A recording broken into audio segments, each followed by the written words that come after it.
From the Convergence Studio in the School of Communication, this is Loyola News Chicago.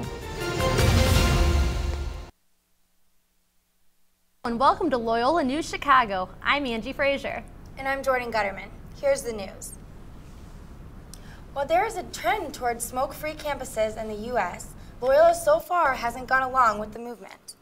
There are plenty of places on campus, like the front of Corboy Law Center, where you will find people smoking on campus. The Loyola Phoenix reports that hundreds of colleges and universities across the U.S. become smoke-free this year. That number is up from 60 schools in 2007. We asked Loyola students what they think about whether our campuses should go smoke-free. I think it's a great idea. Every time I come out of the building, Dalai Lama tickets went on sale on Monday, but they sold out within 24 hours. I think it's a great idea. Every time I come out of the buildings, any building, I am completely immersed in smoke, and it makes my asthma go nuts, and I'm sick of it. If I'm outside, I feel like I should be able to smoke. And as long as I'm within 15 feet away from the door, I don't see why it matters. You know, sometimes you're in the street and you're just like, I need a cigarette. I mean, I wouldn't agree with that, and it annoys other people, but I guess if there's a location where you can be, why not just have that location and use it? If I have to go across the street or down the street or whatever to find another quiet hidey hole to smoke in, I will. That's fine. The American Non-Smokers' Rights Foundation says there are currently 5 smoke-free campuses in Illinois. Rush University is the only one in Chicago. Tickets for the Dalai Lama event are completely sold out. Ticket sales open to students on a first-come, first-served basis, but not everyone was able to snatch one up. Jessica Reynolds has more on this story. Dalai Lama tickets went on sale on Monday, but they sold out within 24 hours. We talked to students to see if they're upset the tickets sold out so quickly. I was ready right at 9:30 and I clicked the link and bought them right away, and I heard that they were sold out by, I don't know, that night, so. I think it also would have made sense to offer, because I'm a senior, I think it would have made sense to offer tickets to seniors first, then tickets to juniors, then sophomores, and then freshmen. It kind of sucks because, I mean, it's not normal that such a prominent figure comes to the university like this, or even, you know, to Chicago. So it kind of sucks that not all Loyola students are going to get the opportunity to go visit and go see what he has to say. It looks like if you wanted tickets to the Dalai Lama, you had to get online pretty early on Monday. Keep this in mind next time such an iconic figure comes to our campus. Jessica Reynolds, Loyola News Chicago. It's only a month until the Dalai Lama arrives at Loyola, and recently he picked up an award for his work with religion and science. The Tibetan monk won this year's Templeton Prize for his work on the Science for Monks program in India. The program explores the connections between science and Buddhist traditions. It also provides education to monks interested in scientific subjects. The $1.7 million prize is normally awarded to students and theologians. The Dalai Lama is the most well-known winner in recent years. Mother Teresa won the first Templeton Prize in 1973. Is the American dream still a fact or a mere fiction to some? As the poverty level rises, Ashley Morgan reports Loyola students are helping to raise awareness.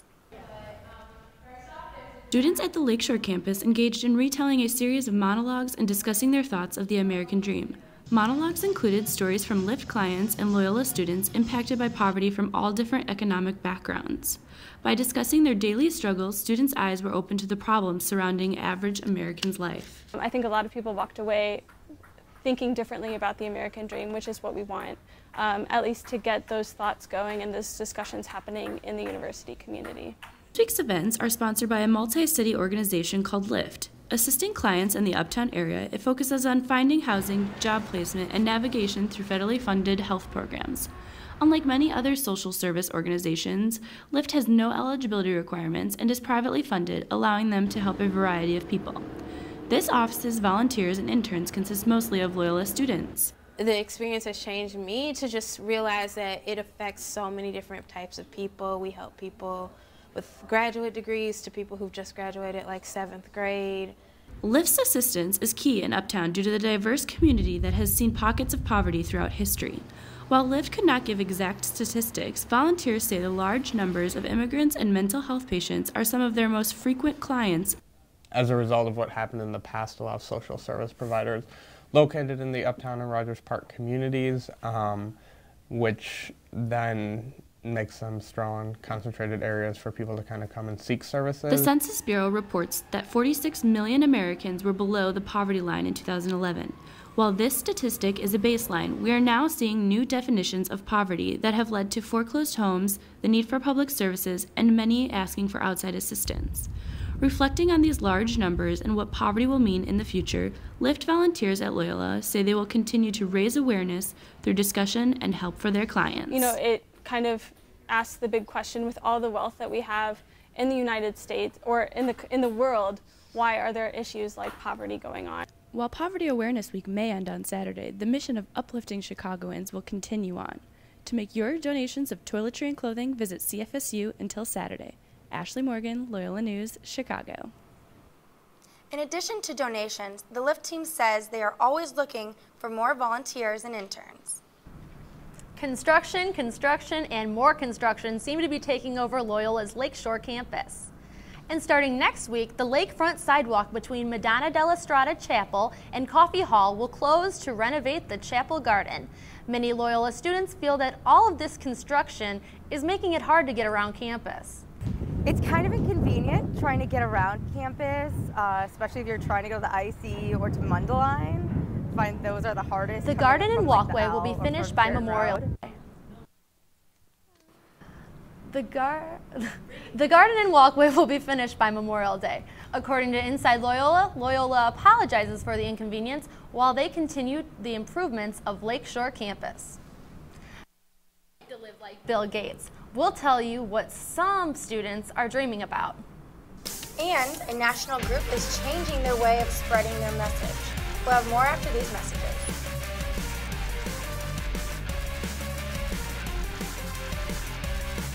Hey Luis, did you know that you're Elmo's plan? Your plan? Yeah, Elmo's mommy said that if Elmo is too sick to go to school, the plan is that Elmo stays with Luis and Maria. Oh yes, we have that plan all in place. Great! You never know when your child will be too sick to go to school. So have a plan ready so your child can stay home and get healthy. Luis is the man, because he's Elmo's plan. The man, because he's Elmo's plan. To learn more about preventing flu, visit flu.gov. There are so many fun things we all can do to be healthier, no matter who you are or where you are. So let's move. Oh, here we go. Let's stretch in the grass. What a play! Let's play tag. Wow, unbelievable. Let's jump up and down. Oh, what a way to finish it. And most of all, let's eat better so that we have the energy we need to play an hour a day, every day. Everyone can play. Just go to letsmove.gov to learn more. Occupy Chicago members are taking full advantage of the unseasonably warm weather. Kristen Immel reports their latest tactic involves getting on two wheels. Sunday was not the warmest night Chicago has felt in recent weeks, but the cool down did not deter members of the Occupy Chicago movement. About 30 members gathered at the corner of Jackson and LaSalle to protest on the doorsteps of the Chicago Board of Trade and the Federal Reserve Bank of Chicago. The bikers began at 7:30 p.m. and rode through Chicago neighborhoods. Chicago police trailed on their own bikes. Protesters held up signs and some even wore helmets decked out in Occupy Chicago stickers. Passing vehicles honked their horns, and the group responded by honking their own bike horns. We're gonna go, I think, that way first. And then we're just gonna ride. Yep. No, this way. Then, at their General Assembly meeting Monday night, they stated that while their numbers have dwindled, their message is still strong, as well as their goals. We all want to work together. We all want to make this a better world, a better society, a better city. And that's what Occupy Chicago is about, and people are realizing that. This is just the accumulation of a lot of frustration and anger and dissent that's kind of piled up over years and maybe even decades of a government that has failed to listen to its people. It's a daunting task to go over this, to remove this whole system that's been in place for, arguably since this country began. Protesting the NATO summit has become a chief target of the Occupy group for this spring. They expect to welcome a flood of protesters from neighboring Occupy movements to join them in President Obama's hometown.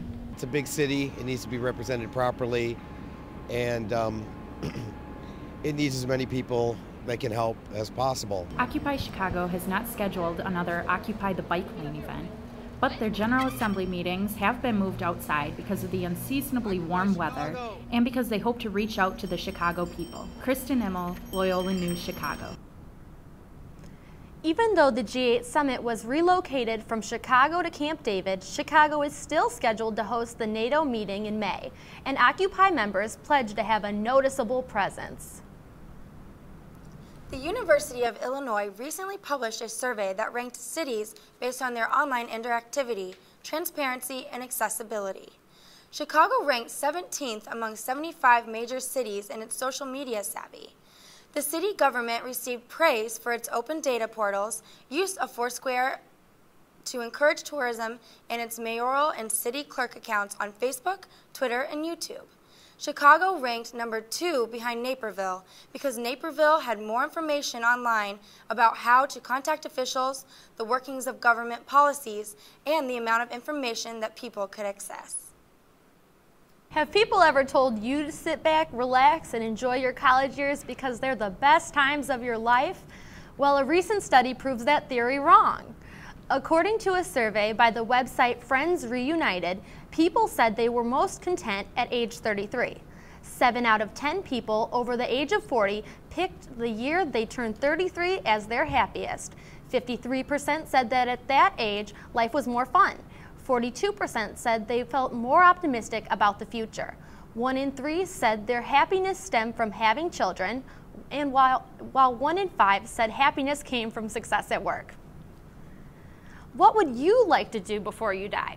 Chicagoans are writing their answers on the Before I Die murals located at 1101 West Granville, Pilsen on 18th and Carpenter, and 18th and Laughlin. This project is one of the many public art projects created by New Orleans-based artist Candy Chang. It's a series of walls painted with chalkboard paint and lines of stenciled letters that say, "Before I die, I want to." These murals have already spread across the country in cities such as Brooklyn, San Diego, Amsterdam, and London. Chang uses materials like sidewalk chalk and post-it notes to encourage neighbors to engage with the physical spaces in their communities and each other. Mega Millions Mania is hitting Chicago. The jackpot now stands at a record $540 million.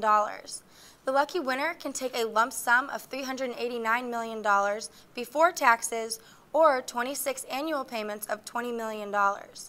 Reporter Hillary Kenyon asked Loyola students how they would spend the lottery money.